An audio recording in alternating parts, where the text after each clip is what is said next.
Check out my new bowl platform and build a boat for treasure. I call it a bowl platform because look, it's a platform and it has a bowl in the middle of it that you can use for jumping. These little cars that I have are suspension having cars, and there is a tutorial for that on my old channel, and there's a link for that in the description of this video, so check that out if you want to. This platform and the bowl here do not have a tutorial as of yet. I do not think I'm going to do one, but I will do a tutorial in just a second here on my previous platform. And, well, let me show you about this one first, and then I'll jump into that tutorial style thing towards the end of the video. This is what it looks like when it's fully loaded, but not yet deployed. So it uses a whole bunch of pistons to lay the thing down, and it can cause some lag when you're on a public server. So instead, you can leave it all anchored. So this is everything anchored in place. And then you can click the switch, and then the pistons will go ahead and do their job of extending. But nothing moves yet because it's all anchored. And when you're ready, you can just select all and unanchor everything, and then it just looks like it snaps into place. And there it's all set up. And that is a nice way of doing it in a public server so you don't actually lag everyone.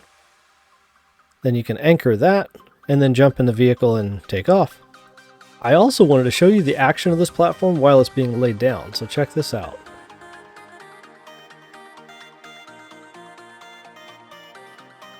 That is pretty cool. I gotta admit, I like to see that, although it does create a lot of lag for everybody in the server, including myself. It is kind of neat to see. That was cool to see too. Alright, enough playing around. Let's get to a tutorial style thing. What I've got here is a 10 by 10 platform that's too thick, and I'm going to just go with this for a tutorial purpose because it's a lot easier to visualize like this.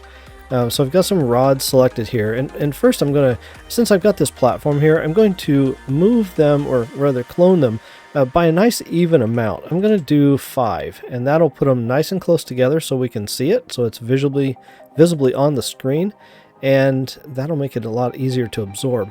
Now I'm going to grab all 3 of those, and I'm going to do more clones of them up here, and I'm going to space these an extra one apart from each other. So I've got like batches of these, and I'm going to do, let's just do 4 of these just for showing purposes. And now I'm going to start tying them together. So the reason I've got this first one here tied to the ground is this is going to be my anchor block. This is the one that everything else is going to hinge from. This is the one that doesn't move. So I'm going to use rods for this, and the idea is I'm going to pinch the rods like this, but it's going to be half on this block and half on the next block up. So when they pinch together, they're going to pinch together. Just this one's going to slide over here and slide down into place, and then that's going to be where it's supposed to be. So in order to do that, because I move these, or further clone them by a nice even amount, I can use that same movement to clone it up like that. So now all 3 of these are tied together, and they're going to end up 3 out. Now I want to put rods so that I can make this next batch go out in this direction from these 3. So these 3 are going to deploy towards the river, and these are going to deploy to the left here. So I'm going to go off of this one, and it's going to have this block up here. Oh, that one's off center. Can't do that. It has to be centered. It needs to be perfect, otherwise it doesn't work right. Okay, so get on the center. There we go. Okay, and you'll notice I'm halfway on and halfway off every one of these. And I'm going to actually change that in just a little bit too, but for right now, it's going to be like that. So this one is going to be tied to this piece here, and then I'm going to go up. Oh, I need to get me a jetpack. There we go. I'm going to go up here, and this one is going to be not jetpacked, but rather like that, and it's going to be tied to this one. Now I'm stuck in here. There we go. Okay, it's going to be tied like that, and then the next one is going to be the same thing, so I can clone that up. There we go. Okay, now these 3 are tied to this one, and they'll deploy out sideways. Now I need to tie the next 3 to this one. So similar to the way I did this one, I need to put a rod right there, and then go up here to the bottom one on this one and put the rod right there. And then I can actually use the same set here to tie these other ones in, because it's going to match right like that and like that. And I can do the same thing up on the next level. So I'm just going to grab those and do that now. And like that. And now I need to put one more rod from this level right here. And that needs to go all the way up to the top stack. If I can get up there. Ah! There we go. Like so. Okay, now I'm going to save this and reload it. Okay, I've got it reloaded. Now I'm going to select all. I'm going to put the angle limit to 0. I'm going to put length equals 2. And then I'm going to save that again. Okay, I've got it reloaded, and deploying it at this point is just as easy as unanchoring it. And there it is, all deployed. So the thing about these blocks, they are touching each other, and they are like, rubbing on each other. And this causes a problem when you start getting a lot of weight and a lot of distance. So if you start getting a lot of distance away from your anchor block here, and you get a lot of weight, like the rods actually weigh something, and then if you put them out at a great distance, you put kind of like a prying force on all the other ones. So the best thing to do is to, when you have it in this form, like so, you want to decrease the size of each one of these by 0.1 on all sides. Now, no matter how big your build is, 0.1 decrease is just fine, because that leaves a 0.2 gap around your entire thing. Every one of them will have a 0.2 gap in between each block then. And the way you do that is to delete all these other ones, and you can just leave all those rods in place and just delete all of these pieces. And then you just grab that one that you just resized, and you can just clone it right to all the other ones, because of course they all use the same spacing. So it's real easy to go ahead and, with nice even numbers, and you're very careful about the initial construction, it makes it super easy to do stuff like this after the fact. You can also hollow these blocks out. So I have a lot of plastic, but if you don't have a lot of plastic, you can just leave a ring around these things to make them too high, so that you can get the rods placed where they're supposed to be. But then you can hollow out the entire underneath side of it, just like I did in my larger version. So now that I've got these things all resized, I'm going to save it again. Okay, now it's reloaded, and I'll just deploy it like that, and you can see the 0.2 gaps. This will make it work for much, much larger scale stuff. So if you build out like I did, 140 of these blocks that are as big as the build area here, basically, you get a really big platform, and the extra weight of the rods won't be too much of a problem. They will eventually stabilize. The problem seems to be when they start colliding into each other. And of course, you're going to want these rods collision off, so you want to turn collision off on all those rods, so that if you're driving around with this, you don't bump into all those things all over the place.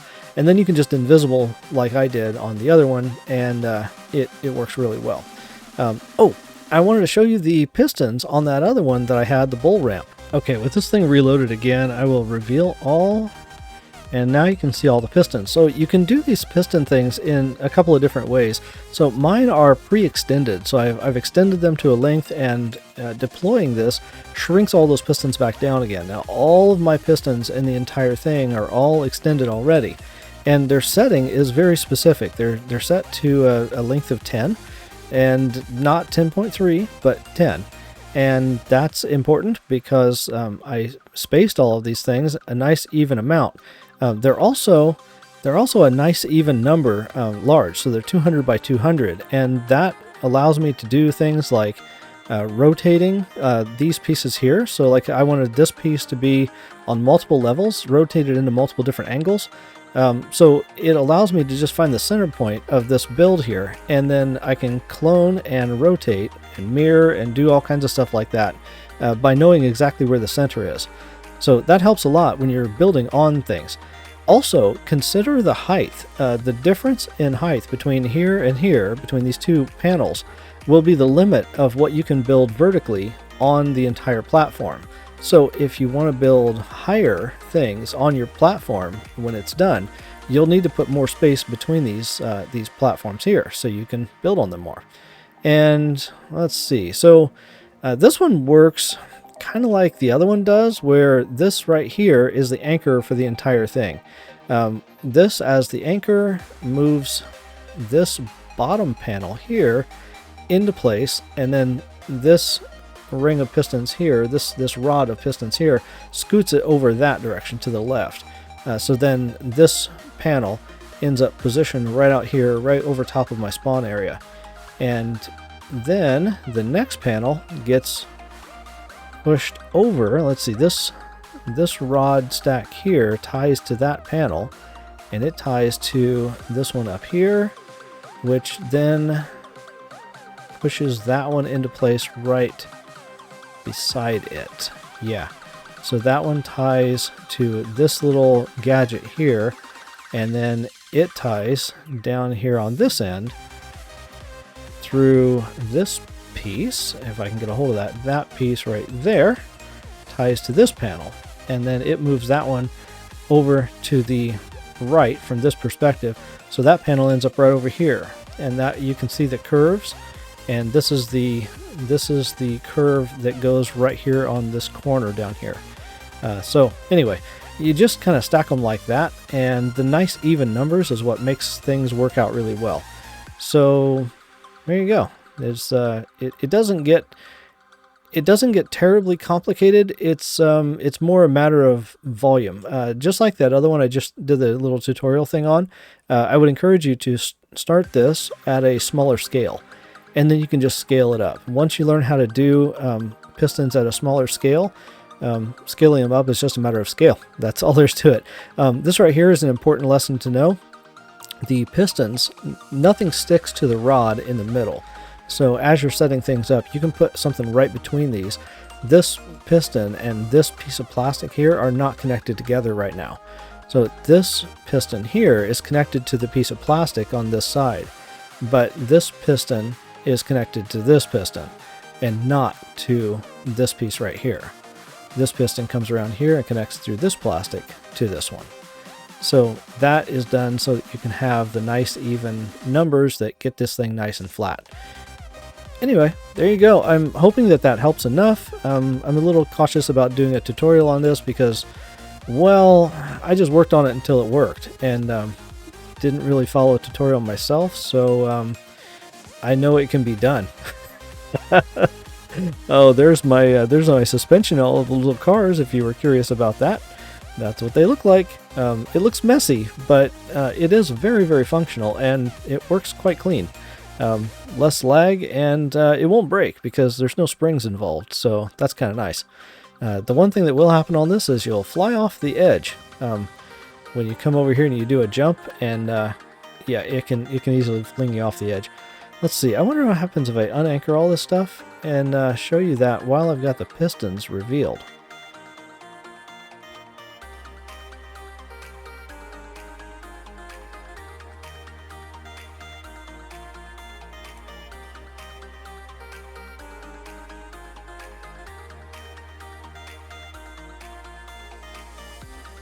That is quite laggy, my goodness.